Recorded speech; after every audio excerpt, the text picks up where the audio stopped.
Good morning. Good looking group. Hey, how's it going? Wow, feedback. I like it.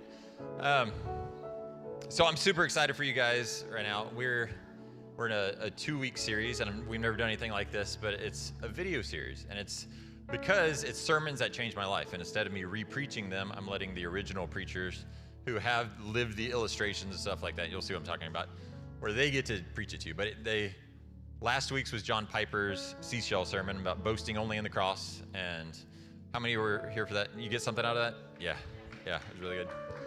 This week is Tim Mackie of the Bible Project, the mind behind the Bible Project. And it's not as old. It's only 2-3 years old. And it changed my life because it changed the way I look at prayer, the way I see prayer, and I'm excited to see if it does the same for you guys. Especially, we're going into 21 days of prayer and fasting starting next Sunday evening at sunset. So this is going to prepare your hearts and your minds to get ready for this upcoming season. I cut it down from like almost an hour to 36 minutes, and he talks really fast, and so it'll seem glitchy. And we're not going to have time for me to come up and talk between the clips. And so you're about to just watch 36-minute video. But he moves really fast. He covers the whole Bible multiple times. So it's really good. Let me pray. Father, I thank you. I thank you for sending your Son to die for us, to make a way for your Holy Spirit to live within us, to transform us from the inside out, to make us conform us to the image of your Son. I thank you for the journey you take us on as you in that transformation process. I ask that you speak to people in a new way, that you show yourself in a new way to each and every person here this morning in a new way. In Jesus' name, amen. A Bible nerd by profession. I even have a mug that says so. And I have a lot to say if the topic of the Bible comes up, and I have a fair amount of experience in saying those things. But this is not the 24/7 Bible Conference, is it? This is the 24/7 Prayer National Conference. Sharing at a 24/7 prayer conference, it feels intimidating to me. And the reason why is prayer is something that for a very long time, and by a very long time I mean like decades in my life, is a topic that when it comes up, I'm usually filled with feelings of guilt for feeling like this should be way more part of my life, and it doesn't seem to be, and I don't know why I don't want to be doing that more. And that leads to feelings of fear that maybe everybody else is having this experience and I'm missing out on it, but I don't know what it is that I'm missing out on. And then resignation of, well, maybe this is just how it's going to be for me. And I am really, really excited to be able to share that began to change for me in a really important way about just a year and a half ago. In a year and a half human years, it means I'm like not even a toddler. You know what I'm saying? And this season of spiritual renewal in my life has been marked foremost by a rediscovery of prayer and of the presence of God in a way that I knew about as a set of ideas. And it is becoming a set of experiences for me that is reframing how I see everything. To talk about the season of spiritual renewal in my life, however, instead of to just tell you about it, what I really need to do is to tell you a parable. And the parable is real because it happened to me exactly 4 weeks ago. 4 weeks ago, this day, I was on the north side of Mount Hood. Have y'all seen the big volcano on the eastern horizon here? Yeah, it's not dormant, first of all. Second of all, it's like a smoking sulfur pit up on the top, so it's just an hour and a half away. But the north side of Mount Hood is one of the most amazing areas in the Cascades, in my humble opinion. It's the most remote. There's no direct roads that go to it. And I set out a month ago, actually yesterday, Thursday, a month ago, for a 3-day solitude and prayer time up on the northern flank of Mount Hood. I've never done anything like that before, but like I said, this is the season of trying new things in my life. And I love to trail run and to backpack and to hike. And so I thought, what if I just was to do that with Jesus for 3 days in one of my favorite places in the Cascades? One of the reasons that I love running and hiking is because I actually really like the experience that's called the runner's high. And in my experience, not only do I feel good, but my thinking gets crystal clear. And so what I often do is save up puzzles or ideas that I'm working on for projects, and I'll save them for a run or for a long hike. And so I was so excited because I was like 3 days, I was stocking the list of my mental puzzles that I was going to be working on in Bible and theology or whatever. And so I hit the trail at the Vista Ridge trailhead and had about 3 miles to go up a lot of elevation. And so I just look down, start breathing, go. And I was having a great time. Looking down, and occasionally I'd look up and it's like there's the volcano right there. I got about 3/4 of the way to my first trail fork in the road, and I kid you not, my destination to look for campsites for that first night was a place called Eden Park, and you'll understand why that's ironic or meaningful in a minute. So I was on my way to that fork, and all of a sudden I heard rustling in the bushes. And there's something in the bushes right there, and it's not running away. And that's not a good thing when you're in the backcountry, because if it runs away, it means it can't eat you, right? But if it doesn't run away, it might be one of those things. And so I was kind of really startled. This all took place in 2 seconds. And so I was really startled, and then all of a sudden I realized, no, that's a person. Oh, that's a woman, and she's crouching in the bushes. And the next thing that I thought was she's going to the bathroom, and I just came upon her. And you should know, one of actually the wonderful things about backpacking is being able to relieve yourself wherever you want and have stunning views while you do so. And so I was like, okay, well, I've come across a woman going to the bathroom, and I'm just gonna focus, keep going by. And then she stands up, and she wasn't going to the bathroom. Her mouth was full. And she put out her arms like this, and she just said, look at these huckleberries. They're everywhere.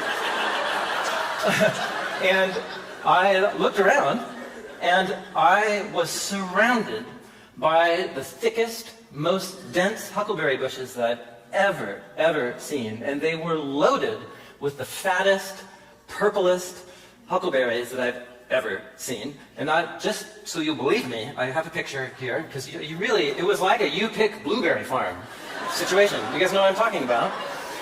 And so I'm kind of I'm having this, and so she starts talking about, because she's gathering them into a bag. And so I look down the trail, and as far as I can see down, 2 miles down, all the way up, I have been walking through huckleberries. And then I look up the trail, and as far as I can see, another mile up to the turn, it's just all huckleberries. And so I did the only reasonable thing that you would do, which is to step aside and start shoveling huckleberries into my mouth. And this was with the whole 3 days. There's something about this certain stretch of elevation on the mountain, the time of year, whatever. I mean, a million factors go into that. And I was able to enjoy huckleberries at every snack, at every meal, especially with breakfast. It turns out that huckleberries keep you very regular, which is great on the trail also. And it was this very powerful experience where I just got to enjoy this free food, free, wild, delicious food that was just there for the whole of my 3 days. The huckleberries followed me around. So, this was in my first couple hours, and so I had 3 days to kind of ponder the meaning of that experience. And as I did, I really felt like the Spirit was inviting me to see that as a condensed version of the last 1.5 years in my life. Like I said, I'm a Bible nerd by profession, but it did occur to me that I have mostly invested in one part of my body and mind's way of engaging my faith and learning how to hear what God is saying to his people. And that is through texts and through words and through ideas and through my mind. And that's obviously not a bad thing. But it became clear to me that there was a whole realm of experience, whole body experience that is available in the journey of following Jesus that I just really don't know very much about.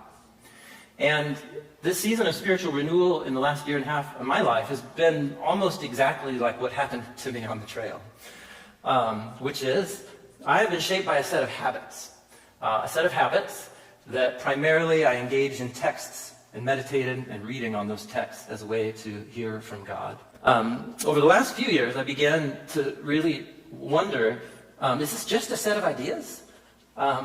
Is there like anything more to this? But for one reason or another, I just really began to become dissatisfied and sad about this feeling of absence of the presence of God in my life and not knowing what to do. And so I started seeing a spiritual director, and that was really great. And my spiritual director invited me to do something very simple, which is to start beginning every day with a period of silence, a long period of silence, and just holding my hands open and asking God to speak to me, the whole of me, in some way that I could feel or hear or understand that's outside my normal way of engaging with God. And you want to know what happened? Nothing happened. Like for a very long time, nothing happened. But I did start praying with my kids. I have 2 little boys, and, you know, they have all kinds of puzzles and challenges and confusions. And so I began to pray with them about, like, stuff happening with them at school, with their friends, or on the playground, or some kid doesn't like them, or some kid, you know, started making fun of them. And so I started praying with my kids about these situations in their lives. And I don't have time to tell you all the stories, but some, like, really remarkable, cool things happened that, like, really felt like answers to those prayers. And I was really silly because I felt so shocked, so shocked that this was happening. And I realized I had a choice to make. You know, I could rationalize this away, and, well, the world's kind of a strange place. When you pray, you know, sometimes things kind of work out the way you hope they would. Or I could choose to trust that this was the answer to my silent prayer every morning. That God was beginning to address me through the medium of my relationships and my life, not just my mind. And so that began a whole journey that essentially is what the Huckleberry experience was like. Some new friendships were brought into my life. Tyler became quickly a good friend when he moved to town. And these were people in my life who, like that woman, just had full mouths, purple stained teeth, telling me the huckleberries are everywhere. And I feel like I'm really beginning to see and to taste the huckleberries. And it is God's gift to me. And I'm really grateful for that. What I would like to do is explore a whole set of themes that has become crystal clear to me about how in the biblical story, prayer in the presence of God, in the Garden of Eden, and mountaintops, and heaven, and the temple, and the relationship between heaven and earth are all really about one thing. How you guys doing? I'd like to start by meditating on a well-known moment in Luke's account of Jesus' execution. It's in chapter 23. You'll see it up here. It's the moment where the thief, or the criminal, says to Jesus, "Jesus, would you remember me when you come into your kingdom?" And Jesus answers him with famous words. "Truly, I tell you, today you will be with me in paradise." Now, if you're like me, probably you have, without knowing it, as you read Jesus' phrase there, inserted something like the word heaven in the place of paradise. You're not entirely wrong in doing that, but it's important to notice that what Jesus doesn't say is, "Today you will be with me in heaven." What he says is, "Today you'll be with me in paradise." So here's another interesting thing about that word, is that the English word paradise is rendering the Greek word, Luke wrote his account in Greek, the Greek word paradisos, right? So our English word paradise is not even a translation of paradise, it's just spelling in English letters what the Greek word is. And what's interesting about that Greek word is it's the Greek word for garden. And about 200 years before Jesus, there were a bunch of really, really smart Jewish scholars who were bilingual. They knew Greek, and they knew Hebrew and Aramaic, so I guess trilingual. And they rendered the whole of the Hebrew Bible into Greek. And every time they came across the word garden in the Old Testament, they used the word paradisos to render it. The Hebrew word is gan. These words all mean garden. So what Jesus is saying to this criminal, as they're like dying, is, "I'll see you in the garden later today." Now, if you're a Jewish man and you've been raised on the Hebrew Bible and going to synagogue, and you're like as much of like a Bible nerd as Jesus is, he was a lot more than that, but that was one thing he for sure was a Bible nerd too, though he didn't have the mug. I'm sure there's only one garden that he's talking about. Are you with me? There's only one, like, when you say garden and you're Jesus in the setting that he is, what you mean is the Garden of Eden. So what on earth would it mean for Jesus to say to somebody, as he's dying, to someone else who's dying, I will meet you in the Garden of Eden later today. What could that possibly mean? Because the reason why there's only one garden that Jesus could be referring to is because it's like the foundation of the biblical story. It's like found on pages 1 and 2 of the beginning of the Hebrew Bible. And if you turn to Genesis 2, you don't have to, you'll see it up here on the screen. Like here's like the first account of the planting and the growing of the Garden of Eden. It's in Genesis chapter 2. And the scene begins with a desolate wasteland, and then God provides this stream of water popping up out of the ground that creates mud. And out of that mud, two things happen. One is God plants a garden where trees are growing everywhere. And then also there's mud, so God forms the human and breathes life into the human. So the garden is a place right there in Genesis chapter 2, a garden in the east. Now, regardless of how you interpret these narratives about Genesis, and Christians love to debate these chapters, don't they? What everybody agrees on is that this is a story that is set in the past. Are you with me? It's at the beginning, right? It's in the book called The Beginning. It's in the past. So the Garden of Eden, which is the only garden Jesus could be referring to, is in the book of Genesis in the past. But Jesus seems to imagine that it's the kind of place where you can meet up with somebody later this afternoon when we're both dead. Are you with me? So I'm trying to create the puzzle for you, right? It's a genuine puzzle. So you could put it this way, it's a very simple way to put the question, when is paradise? Is it in the past, like it is on page 2 of the Bible? Or is it in the future, that is Jesus's and the criminal's immediate future, later this afternoon? That's interesting. And the plot thickens. If you turn from the beginning of the Bible to the very end, like the very opposite end, to the last pages, to the last chapters of the Bible, the garden appears again. In these famous scenes in Revelation chapter 21 and 22, literally the last paragraphs of the New Testament. And John sees two things. He sees a new sky and a new land, because the first land and sky have passed away. There's no longer any sea. And I saw the holy city, the new Jerusalem, coming down out of heaven from God, made ready as a bride, adorned for her husband. So he sees a city descending from the heavens, and then as he goes on, he takes a virtual tour of that city. And then in chapter 22, he just starts describing certain details, and you're like, oh, this is the Garden of Eden. It's the Garden City. Yeah? Yeah. There's a river of the water of life coming out of the throne, which is at the center. Oh, and there's the tree of life right there. How you guys doing? So the plot thickens. Right? Because this isn't just like the future for Jesus and the criminal like later this afternoon. This is like the future. This is like the cosmic future. So once again, let me ask my question. When is paradise? Is it in the past? Or is it in the future like Jesus and the criminal's future? Or is it in like the future, which is like the cosmic future? And just to make the puzzle complete, those are not all of your options yet. There is one more. In 2 Corinthians, anyhow, Paul the Apostle starts talking about this experience that he had in prayer 14 years ago for when he wrote it. And he says, he tells it in a couple ways. He says, first of all, he says, I know this guy in the Messiah, and it's him. He's going to say so in a few sentences. But he says, I know this guy in the Messiah who 14 years ago was caught up to the third heaven. And whether it was in the body, out of the body, not really sure. God knows. But what I know is that this guy, whether in the body or out of the body, I don't know, God knows, was caught up to, where was he caught up to? Paradise. Notice how for Paul, heaven and paradise are two ways of talking about the same place. Yeah? Now, even though this event was 14 years in Paul's past, when he had this experience, it was very much not a past experience and not a future experience, but it was paradise now. Yeah? So now the plot really thickens, right? Because, let me ask my question one more time. When is paradise in the Bible? Is it in the past? Is it in the future? Or is it in the future? Or is it in the present? How you guys doing? Now, it's a genuine question. Look up the word paradise, and here's what you find. And I hope that you just have a deep, deep instinct that the answer to this question is yes. Yeah? You may not know fully why that's your instinct for saying that, but I think that is what we're supposed to take away from this. Why? Why would I say that?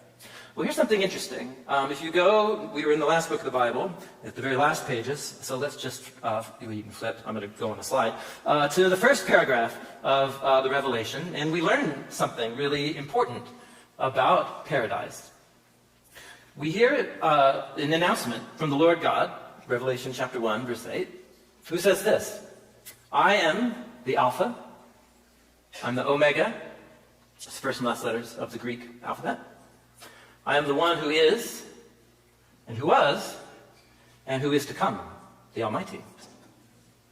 I, John, your brother and companion in the suffering and kingdom and patient endurance that are ours in Jesus, was on the island of Patmos because of the word of God and the testimony of Jesus. And on the Lord's day, I was in the Spirit, and, well, you know what happens next if you've ever tried to read the Revelation. He discovers that he is no longer on the island of Patmos, yeah? He discovers that he's in the heavenly temple.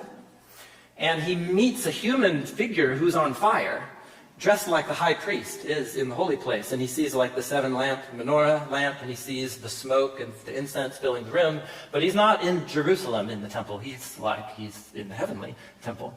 And it's Jesus. It's the risen Jesus. And what the risen Jesus starts to say to him is, hey, I need you to write some letters to different churches. And the second church that he writes a letter to is to the church of Ephesus. And what he tells the people of Ephesus is that, man, if you overcome the obstacles that are in your way to following me, you will eat of the tree of life in paradise. When is paradise, my friends? Is it past? Is it present? Is it future? Or is it future? And if the answer to that is yes, then that invokes an even more interesting question, which is, where is paradise? Where is John as he's having that experience? Well, he tells you that he's on an island of Patmos, and then he tells you that he was in the Spirit, and then he starts telling a story about what happened, and he was all of a sudden in heaven, where Jesus is saying, it's like paradise up here. How you guys doing? Okay, so something's going on here. Apparently Jesus and Paul and the biblical authors just have a really, really different way of seeing reality than most of us do, and certainly people in our culture. In the Bible, paradise is apparently a symbol, it's an image, and it can be described with lots of different kinds of imagery, like temples or mountaintops or gardens. But it's a way of describing something that is like fundamental to how Jesus and the New Testament authors and the biblical authors saw reality. And that imaginative picture of the world is this. It's that somehow there is a truest, most foundational, most fundamental dimension of reality that is actually like undergirding and making all the rest of reality possible. But that reality is not perceptible to our 5 senses, and it's actually not perceivable within the 4 dimensions of reality that we inhabit, right? Height, width, depth, and then time, as we go through those 3 dimensions. But this is a reality that it's actually not even just that it's real, it's actually more real than anything else. And the reason that it's more real than anything else is because it's not just a place or a time, it's a person. Are you with me? So, because remember what Jesus said. He said, you'll be with me in paradise. And Jesus talks about those who overcome, you'll be with me to eat of the tree of life. This is so fundamental. What the biblical authors and what Jesus is trying to describe is that at the center, I can't even use spatial language, right? Because I'm a creature that inhabits 4 dimensions, right? This is like somebody who lives on a 2D plane trying to imagine what a 3-dimensional ball looks like. It's just like it'll always and only ever look like a circle because you're a little 2D. Are you with me? Okay, yeah. So it's kind of like that. So this is a view of reality that says there is a beautiful mind and heart at the source of all being and existence. And without that outpouring, others-centered, love-sustaining person, there is not a moment or molecule in our universe that would even exist in the first place. And so you can be in the past, you can be in the present, you can be in the future, or you can be in the future. You can be on a Greek island, on Patmos. And all you are is 1 moment away from seeing the huckleberries. Yeah? So, how you guys doing? The huckleberries are everywhere, my friends. In fact, there's actually never been a moment or molecule that you've ever encountered in your life that doesn't have a huckleberry making its existence possible, is what I'm trying to say here. So this also begins to explain another set of features in the biblical story that never made a lot of sense to me until I had the huckleberry experience, which is the answer to the question of where is paradise, which is very similar to the answer to the question of when is paradise. So we know that paradise is at least on a Greek island in Patmos, right? Because you can be there and have this experience. Now, so there's this guy named Jacob, and he and his mom just schemed up a plan to lie and cheat their brother and father out of this blessing and this firstborn inheritance. And so he has to flee because his brother said he's going to murder him. It's a good reason to flee your home. And so he leaves where he was, which is a town named Be'er-Sheva, and he's on his way for Haran. It's a few hundred miles, and you have to cross a long, uninhabited, mostly desolate desert region to get there. So he stops at some place. And he has a dream.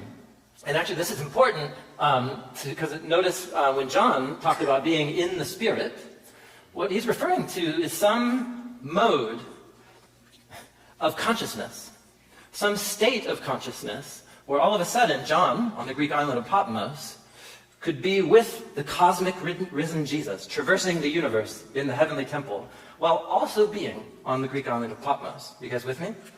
So isn't it interesting that here's Jacob, and he goes to sleep. Notice the altered mode of consciousness is the key here. He goes to sleep, and then he has a dream. And in that dream, he sees, like he's in a place where heaven and earth are the same place. They're connected through a bridge. And what he sees is the same thing that John saw, a human figure that he calls Yahweh.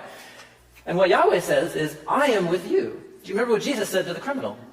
He said, you'll be with me in paradise. And now here is Yahweh appearing to a guy who just lied and cheated his family and is on the run because his brother wants to kill him. And what Jesus says to this chump is, I am with you. And wherever Yahweh is with you is apparently paradise. Because it's a heaven on, are you with me? Here? Yeah. And so he wakes up and he's freaked out and he says, this place is the house of God, Bethel. This is the gate of the skies. And what's fascinating about this story is it's not as if Jacob went to a place that he knew was sacred and that somehow made his encounter with God possible. It's exactly the opposite. Are you with me? Yeah, it's his encounter with paradise that makes the space holy. And that's what he does when he offers it. It's really interesting. Now, time also does not permit me to tell a story about Ezekiel. And I will make this one short. Where Ezekiel is exiled in Babylon, sitting in his house with some friends. And all of a sudden, as he's sitting there, the hand of Lord Yahweh comes upon him, which I'm pretty sure what he means is that his consciousness was altered in this very significant way. Because all of a sudden he's looking and he's seeing somebody like what John saw in the heavenly temple and the one that Jacob saw in that field. It's a human figure and they're on fire. Yeah, it's like exactly what John saw. And that person stretched out a hand and grabbed him, the lock of your hair, and the spirit, all of a sudden, that person is now the spirit, and I'm being lifted up in between land and sky. What is that? If you are in between land and sky, where are you? Now remember, where is he? He's in a house. And now he's in between land and sky, and he's about to get taken on this virtual tour of Jerusalem, and then he's going to all of a sudden wake up and like he's back there in his house again. So let me ask you the question this way. Where is paradise? Is it on a Greek island, Patmos? Is it some undesignated, we don't know, spot in between Be'er-Sheva and Haran? Or is it in Babylon, right, in some house in a refugee camp? You should know the answer to this question. Yeah? Yeah, exactly. Yeah, that's exactly right. Yeah. Do you see how fundamentally different Jesus and biblical authors saw reality than most of us do? And notice that the common denominator in all of these experiences is about people's states of consciousness. Isn't that interesting? So think about what our conscious life is, and I'm not a psychologist, but I know enough to know that there is a mode of conscious awareness where you and I, from our earliest memories, from when we're children, we exist in this very oblivious and innocent state. And as we begin to get hurt and disappointed by friends and families and by the world, because we're outside of Eden, and it's just a painful, difficult place out here, all of a sudden we begin to build up shields. We develop coping habits, self-preservation mechanisms, and these become so wired into the physical neuronal pathways in our brain, we'd actually start to imagine the world a certain way, and we don't see the world, we cannot see the world any other way. And this just builds, and this just builds. But there is something that happens when all of our guards are down, and this especially happens when we're asleep. Are you with me? Right? When we're asleep, because you're still conscious, but you're working on your body is working on a different level. It's soul level, it's being level consciousness. And somehow when you're in that vulnerable state, human beings are open to reality in a way that we are fully guarded against when we're in our ego conscious moments. You guys with me? And all of a sudden I realized, this is what the biblical authors are talking about. They're just using the language and imagery of gardens and clouds and in-between skies. But what they're really trying to tell us is that you and I actually live in a subversion of reality. And that there is a much fuller, deeper, soul level of reality that is surrounding us. In fact, it makes every moment and molecule possible in the first place. Or as the Apostle Paul says to the philosophers in Athens, he says, God is not very far from any one of us. In him, you guys know this line, in him we what? We live, we move, and we have our being. Or as he says in his letter to the Ephesians, he calls God the Father who is over all and through all and in all. And I used to just think that was like rhetorical flourish, but this actually is how they see reality. And for one reason or another, through my habits, through the traditions in which I was raised, and through my own personal choices, I developed a set of habits for engaging Jesus and engaging my faith, primarily through my conscious mind. Yeah? And you can make a lot of progress working with your conscious mind. But what became clear to me over the last year and a half, and in that parable that I lived on the north side of Mount Hood, was that I had a completely underdeveloped soul. And that the level of my core being, who I really am in my most vulnerable state, I'm just a baby when it comes to that.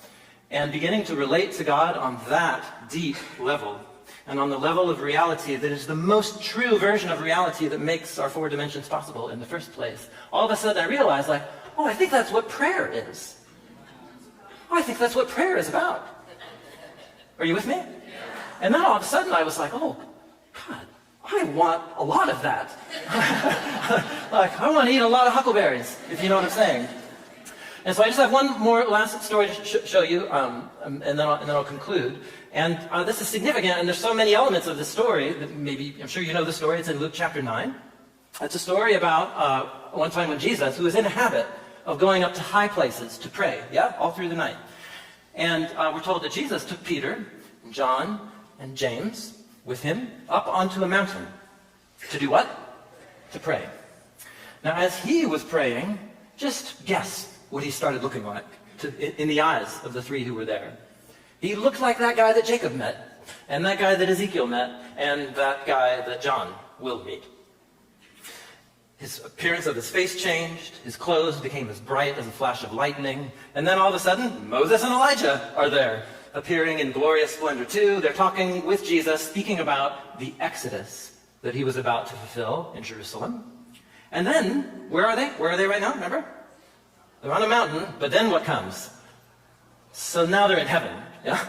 So then they're in heaven, and they enter into this cloud, and they hear a voice. And what that voice says is it speaks the true identity of Jesus.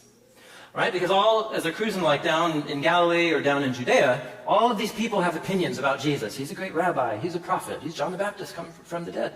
Right? All these people have ways of framing who Jesus is. And then somehow they go up into this mountain with Jesus, and it's as if the veil is opened up. And this becomes a heaven on earth spot. And in those heaven and earth spots, notice how in every one of those stories that I showed you, what is happening is people getting not just a true vision of reality, what they get is they see a person. They meet the person who is reality.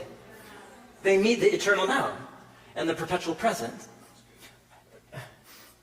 What prayer apparently is a way of engaging your whole person and surrendering the ways that we manipulate and distort reality in our consciousness, and just surrendering our whole being to the eternal now. And the eternal now is not just an energy and it's not just a force, it's a person. It's a beautiful, beautiful mind who, when that mind wanted to communicate the essence of that mind's very being, that mind became a human and poured out his entire life in an act of self-giving love. And that is the eternal now that we have the privilege of connecting to through prayer. Which means that there is not a place that I can go, and there is not a moment of my existence where the eternal now is not present, and where paradise is not present. Now, of course, not every day. I mean, we are not in the Garden of Eden, folks. Let me just make that very clear. So, I'm dying, yeah? And so are you. But what is death within this story? Are you with me? Like, what's death? Death is nothing to the one who holds the keys, yeah, of the grave.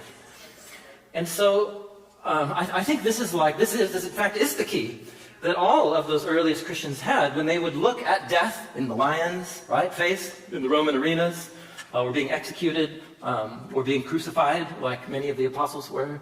Like, what is that? I'll be with you in paradise later today. And what is today when you have to go to work and face that boss that you cannot stand and who keeps withholding that promotion from you because he knows that you follow Jesus and he thinks you're crazy? Like, what's that? Today, you can be with me in paradise. Are you with me? I know that in many, especially Western, Protestant, conservative environments, when you start talking this way, people can get twitchy. And when you start talking about elevated levels of consciousness, right, and experiencing the mystical presence of God. But first of all, let me just respond in as hopefully non-snarky a way as I can.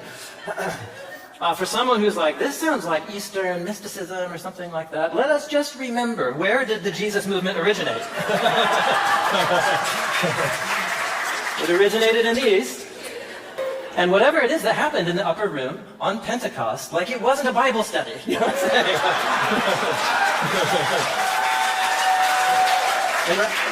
and remember, I'm a Bible nerd. Like, I have the mug. So, like, this isn't, like, it's not an either or. It's very much a both and. So let me conclude by saying this. If this is not what prayer and liturgy and worship is, as an individual's life and in our communal lives, it seems to me that we have some reevaluating to do. And I'm not trying to say that mountaintop apocalypse moments are like the norm and every day. Remember, Paul did say this was 14 years ago, assuming like this isn't an everyday. But my hunch, my deep, deep hunch, is there are a lot more huckleberries around than you and I assume. Are you with me?